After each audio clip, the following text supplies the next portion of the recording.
तो मैं देख सकता हूं कि भारत एक प्रथम श्रेणी का देश बनकर के उभरेगा and India will be a member of the front line nation community of the world.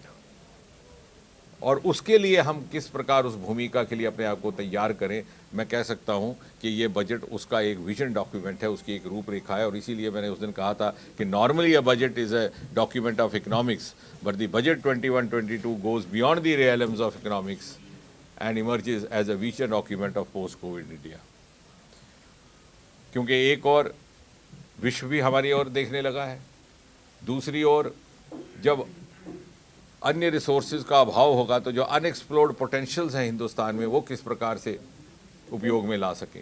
और इसी समझ को लेकर के, इसी अध्ययन को लेकर के हमारे प्रायोरिटी एरियाज़, हमारी प्राथमिकताएं निर्धारित की गई हैं, जिसको कहा गया in popular phraseology 6 pillars of the 21-22 budget. और पहली बार स्वतंत्र भारत के इतिहास में स्वास्थ्य क्षेत्र के लिए 137% वृद्धि करके 2 लाख करोड़ से अधिक की राशि निर्धारित की गई। और ये इसलिए भी महत्वपूर्ण है कि बहुत समय से चिकित्सा जगत के लोगों की ओर से भी ये मांग आ रही थी कि भारत में स्वास्थ्य के लिए बहुत कम प्रतिशत बजट निर्धारित किया जाता है। और उसके अनेकों कारण हैं, क्योंकि हमारे समाज में भी health is taken for granted और हमारी आर्थिक स्थिति भी इस प्रकार की नहीं रहती कि जहाँ आयुष्मान से पहले इंश्योरेंस का भी कोई प्रावधान नहीं था, जहाँ लोगों को 2 वक्त की रोटी की प्राथमिकता और चिंता रहती है और दवाई औषधि की तरफ उनकी प्राथमिकता नहीं जाती अपनी परिवार और संतान को पालने की चिंता में। ऐसे देश में एक प्रोग्रेसिव सोच लेकर के, क्योंकि जैसे मैंने कहा कि हमने अपने आप को अगली भूमिका के लिए तैयार करना है, पहली बार एक departure from the earlier practice करके, दूसरा हमारा इंफ्रास्ट्रक्चर पर बल, जिसमें हमारे रोड हाईवेज, हमारी रेलवेज, जैसे मैं अभी कह भी रहा था, 1-1.5 लाख करोड़ का बजट है, जिसमें हमारे 40 करोड़ का बजट केवल कटरा से कश्मीर तक जो रेलगाड़ी अगले 2 साल में पहुंचेगी उसके लिए निर्धारित किया गया है। मेट्रो दोनों राजधानी क्षेत्रों में श्रीनगर और जम्मू में 2-3 वर्ष में प्रारंभ हो जाएगी।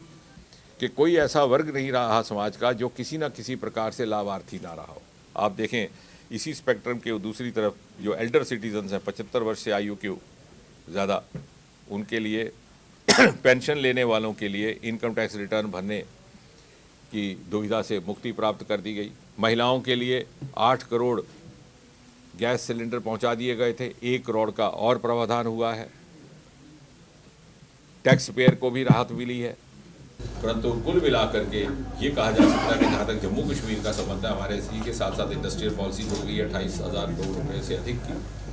और जैसा मैंने पहले भी निवेदन किया कि पिछले 6-7 वर्षों में मोदी सरकार के आने के बाद प्रधानमंत्री मोदी जी के नेतृत्व में ये भी प्रयास किया गया कि संतुलित विकास रहे हर प्रत्येक क्षेत्र का। और धीरे धीरे हमारे मानसिकता से वो वहम जाना चाहिए कि फला क्षेत्र को अधिक मिला, यहाँ अधिक नहीं मिला, बल्कि बहुत सारे ऐसे प्रोजेक्ट्स हैं जो दोनों जगह सैंक्शन हुए थे, वहाँ परिस्थितियाँ प्रतिकूल होने के कारण यहाँ उन्होंने गति अधिक पकड़ी है। चाहे आपका एम्स का प्रोजेक्ट है जहाँ पे 25 छात्रों का सिलेक्शन हो चुका है, डायरेक्टर की नियुक्ति फाइनलाइज हो गई है, 1 दिन में उसका आदेश जारी हो जाएगा, अभी वहाँ पे छात्र चालू नहीं हुआ। इसी प्रकार बायोटेक पार्क आपका यहाँ वाला तैयार है कठुआ में, वहाँ भी होना। तो कहने का तात्पर्य ये नहीं है कि वहाँ किसी क्षेत्र की अवहेलना की गई है, परंतु किन्हीं कारणों से जो हमारे हाथ से बाहर थे, बहुत से प्रोजेक्ट यहाँ बड़ी तेज़ गति से चले हैं। उदाहरण के तौर पर रिंग रोड का पहला फेज़ यहाँ लोग अर्पित हो चुका है। कहने का तात्पर्य ये कि हमारा ये भी दायित्व है कि हम समाज में जाकर के एक नैरेटिव पैदा करें, एक पॉजिटिव नैरेटिव पैदा करें।